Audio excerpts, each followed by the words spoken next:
الحمد للہ رب العالمین، تعریف اللہ ہی کے لیے ہے جو تمام کائنات کا رب ہے۔ اور اس کے بعد اللہ تعالیٰ فرماتا ہے فَإِنْ أَتَانَكُمْ فَلَا تَبْغُوا عَلَيْهِنَّ سَبِيلًا۔ اب یہاں پھر مردوں کو نصیحت کی جا رہی ہے کہ بیوی نے اپنی غلطی تسلیم کر لی اور بیوی نے اطاعت کا وعدہ کیا، آپ کی نصیحت سے فائدہ ہوا، اور یہ جو 3 باتیں قرآن میں اللہ نے بتائی ہیں، ان تدابیر سے فائدہ ہوا اور وہ اطاعت کرنے لگی، وہ بات مان گئیں، وہ آپ کی فرمانبردار بن گئیں اور تعلقات ٹھیک ہو گئے، معاملات بہت اچھے چل رہے ہیں۔ اب فلا تبغوا علیہن سبیلا۔ بعض اوقات یہ کرتے ہیں مرد، اور اکثر کرتے ہیں، بعض اوقات نہیں بلکہ اکثر کرتے ہیں کہ وہ خواہ مخواہ بیویوں کو ڈانٹنا شروع کر دیتے ہیں، اور اطاعت کرنے کے باوجود، بات کو مان لینے کے باوجود، معافی مانگنے کے باوجود اور طرز عمل میں اصلاح کر لینے کے باوجود ان کو ستاتے رہتے ہیں، ان کو تکلیف دیتے رہتے ہیں۔ اللہ نے ان کو اس سے روک دیا اور کہا فلا تبغوا علیہن سبیلا۔ انہیں تنگ کرنے کے لیے بہانے ہیلے تلاش مت کرو، اور مت تراشو، ہیلے بہانے مت تراشو، اور اب اچھی طرح محبت کے ساتھ زندگی گزارو۔ اور اس کے بعد اللہ تعالیٰ نے تنبیہ کی مردوں کو اور فرمایا ان اللہ کان علیٰ کبیرا، کہ بلا شبہ اللہ تعالیٰ علی ہے، علی ہے، بلند ہے، تم سے بڑا ہے، اور کبیر ہے، بلند مرتبہ ہے، کبیر ہے، علی ہے، علیًا کبیرا، یعنی تم اے مردو، تم لوگوں کو قوام میں نے بنایا ہے، تو اصل حاکم میں ہوں، تم خاندان کے سربراہ ہو، اور اگر تم غلطی کرو گے تو، اور تم ظلم کرو گے، ناانصافی کرو گے، تو پھر اپنے آپ کو کلی طور پر خود مختار نہ سمجھو، تمہارے اوپر بھی کوئی موجود ہے، اور اللہ تعالیٰ پھر تمہیں بھی سزا دے سکتا ہے۔ ان اللہ کان علیٰ کبیرا۔ تو جتنے مناصب ہیں کسی بھی ادارے کے، یعنی وہ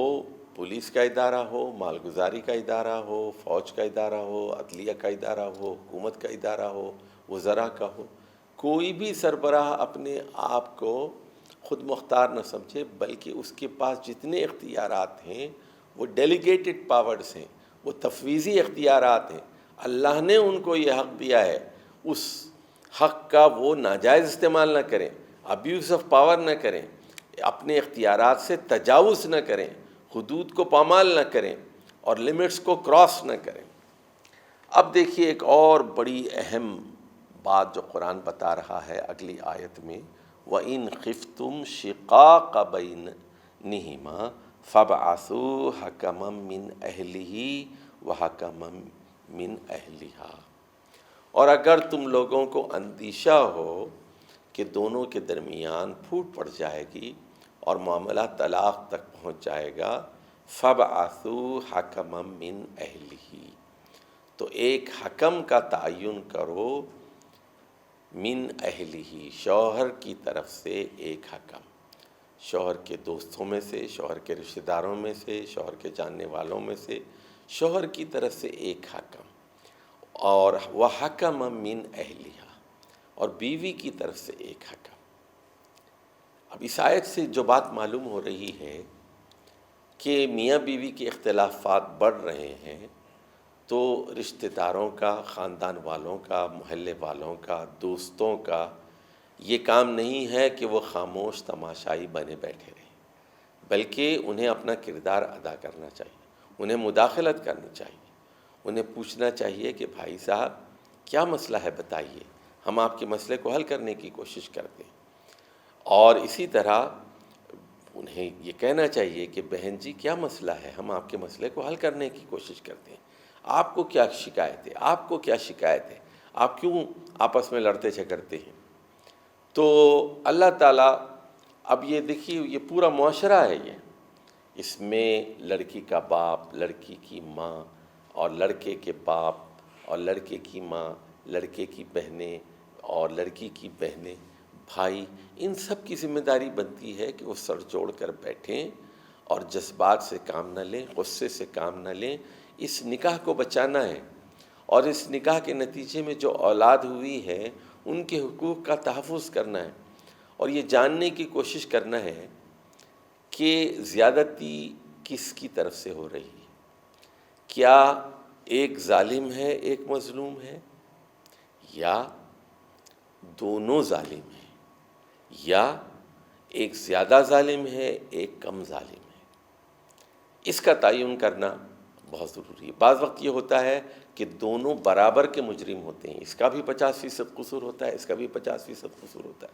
اور بعض وقت یہ ہوتا ہے ایک کا 10% قصور ہوتا ہے، دوسرے کا 90% قصور ہوتا ہے. اور بعض اوقات یہ ہوتا ہے کہ ایک سراسر مظلوم ہوتا ہے، اس کا ایک بھی قصور نہیں ہوتا، اور دوسرے فریق کا 100% قصور ہوتا ہے. تو لوگوں کو بیٹھنا چاہیے، خدا ترس لوگوں کو، جو قرآن کو جانتے ہیں، احادیث کو جانتے ہیں، جنہیں خاندان سے ہمدردی ہے، بچوں سے ہمدردی ہے، اور جو خاندان کے مقاصد کو سمجھتے ہیں، نکاح کے مقاصد کو سمجھتے ہیں. یہ لوگ سر جوڑ کر بیٹھیں، ایک ادھر سے اور ادھر سے. اور پھر اللہ تعالیٰ فرماتا ہے ان یریدا اصلاحا یوفق اللہ بینہما ان اللہ کان علیما خبیرا. الحمد للہ رب العالمین. تعریف اللہ ہی کے لیے ہے جو تمام کائنات کا رب ہے.